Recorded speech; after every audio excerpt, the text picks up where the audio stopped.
विजय Chaudhary main लोगों में से हैं, संजय झा सब सुपर मेन लोगों में से है। वो कोई ब्राह्मण राष्ट्रीय अध्यक्ष भी बन सकता है, कोई भूमिहार केंद्रीय मंत्री बन सकता है, कोई इस पार्टी का न्यूरो स्कीमा किसी भी अन्य जाति को सीधे रिजेक्ट कर देगा अगर वो नीतीश का रिप्लेसमेंट बन के आएगा तो। ओरमा ग्रुप, जो सोचता है वो करता है, आपके अपने सपनों का आशियाना।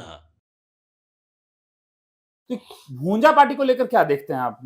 भूजा पार्टी में 4 लोग तो परमानेंट मेंबर हैं, अशोक चौधरी, विजय चौधरी, संजय झा और ललन सिंह प्रीमियम लिए हुए हैं। हाँ, इसमें से 3 लोग ऊपर के हैं, एक आदमी लटकन है।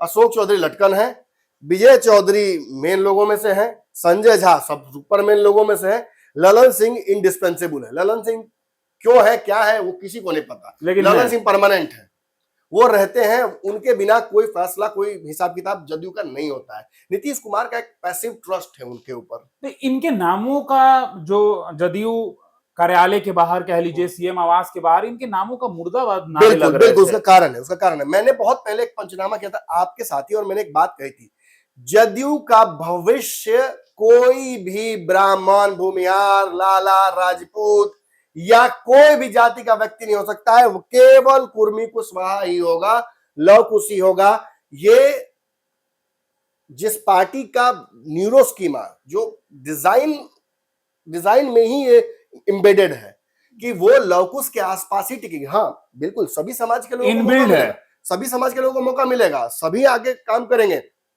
कोई ब्राह्मण राष्ट्रीय अध्यक्ष भी बन सकता है, कोई भूमिहार केंद्रीय मंत्री बन सकता है, कोई पासी समाज का व्यक्ति नीतीश कुमार का करीबी और तथाकथित मानस पुत्र भी हो सकता है, कोई नीतीश कुमार का सलाहकार 24 घंटा बैठने वाला भूमिहार व्यक्ति भी हो सकता है। लेकिन इस पार्टी का न्यूरो स्कीमा किसी भी अन्य जाति को सीधे रिजेक्ट कर देगा अगर वो नीतीश का रिप्लेसमेंट बन के आएगा तो।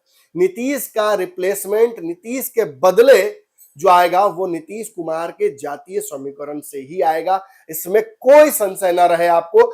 पूरा का पूरा जो समाज है लवकुश, ये अग्रेसिव हो जाएगा, और ये जैसे कल्पलेट रहा ना, माथा भी फोड़ने का रखता क्षमता। बिल्कुल, आरसीपी सिंह ने तो ये बातें कही हैं। मैंने सुना। आप ये मत सोचिए कि वो गलत नहीं बोल रहे हैं, माथा फोड़ देंगे। तो क्या लगता है, वो कल विधायक भागे ना उल्टे पाव जी? बिल्कुल, आज मंत्री भागे, किसी को रखेत देगा।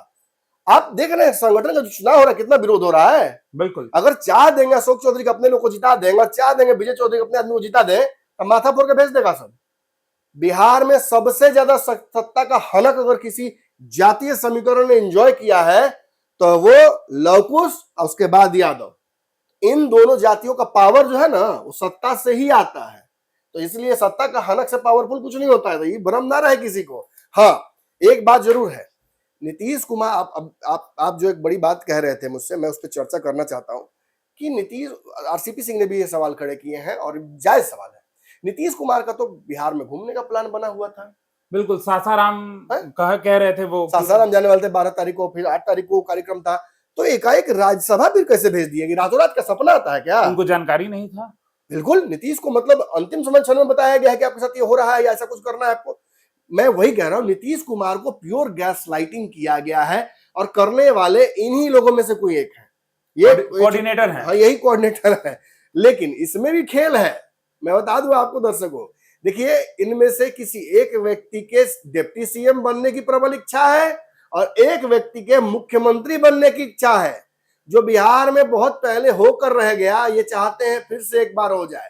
देखिए, अशोक चौधरी डिप्टी सीएम बनना चाहते हैं, इसमें कोई शक नहीं है। शुरू से ही सीएम भी मौका मिल जाए तो अशोक चौधरी करना चाहते हैं। उनको लगता है कि वो बहुत काबिल है, उन्होंने बहुत समय दिया है राजनीति को, और प्लस हर तरह की जो गुण चाहिए वो गुण तो है उनमें, तो उनको लगता है कि वो क्यों नहीं हो सकते हैं। लेकिन समस्या क्या है कि इस पार्टी में संजय झा और ललन सिंह का कद अशोक चौधरी से कहीं ज्यादा ऊपर है, और बिहार में विजय चौधरी हैं। अब इन लोगों के सामने अशोक चौधरी का नंबर इतना जल्दी बढ़ जाए, ये संभव नजर नहीं आता है।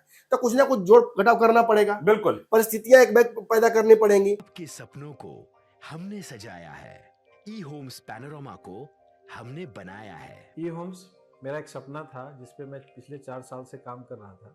हमने जो बनाया है वो सबने है माना। ई होम्स पैनोरामा में हो आपका भी आशियाना। और फाइनली हमने 2021 में इस प्रोजेक्ट को लॉन्च किया। बहुत लोग अप्रिशिएट कर रहे हैं कि पूर्णिया जैसे शहर में बिहार के, एक तो बिहार की बात करें, उसमें भी पूर्णिया जैसे छोटे जगह में इस तरह का लाइफस्टाइल देना, ये सुन के हम लोगों को बहुत अच्छा लगता है। ई होम्स में हमने कुछ और भी किया है, जैसे हम जिस जगह में रह रहे हैं हमारे फैमिली सिक्योर हो, उनको सिक्योरिटी का ध्यान में रखा है। आपकी सुविधा और सुरक्षा आपके लिए खास है, ये आपका विश्वास है। इसमें आर्टिफिशियल इंटेलिजेंस का 7 लेयर सिक्योरिटी का हमने इस्तेमाल किया है। लस ग्रीन कैंपस को बनाया है, यदि हमारा बाउंड्री वाल है तो वो वर्टिकल गार्डन है। ये जितनी भी फैसिलिटी होता है एक इंटरनेशनल टाउनशिप में, ये होम्स है, ये हम लोग विश्वास नहीं कर पा रहे हैं। जो भी हमारे मित्र दोस्त या जो भी हमारे बाहर आते हैं, तो हम लोगों को बहुत अच्छा सुनने को मिलता है और बहुत अच्छा क्रेडिट मिल रहा है। वो सारा हमने सिर्फ एक बिल्डिंग नहीं बनाया, हमें एक बहुत अच्छा लाइफस्टाइल दिया ये होम्स में, और मेरा एक सपना था जिसको मैं आज फुलफिल होते हुए देख रहा हूँ। ये आपका आवास है। ई होम्स पैनोरामा में अब आपका निवास है। E Homes Panorama, luxurious lifestyle redefined. Panorama group, जो सोचता है वो करता है। अगर ये वीडियो पसंद आई और वह बिहार के राजनीति और बिहारियत से सरोकार रखेनी तो सब्सक्राइब बटन दबा के चैनल के सब्सक्राइब कर ली। ओजे एगो घंटी बा, ओकरा बटन दबा देला से कुल सटीक और मारक खबर रुआ मुफ्त में मिल जाई। अगर रुआ पत्रकारिता के हमनी के नया प्रयोग में सहयोग कर चाहतानी तो ज्वाइन बटन दबा दी। पेटीएम नंबर नोट कर ली 9386816700।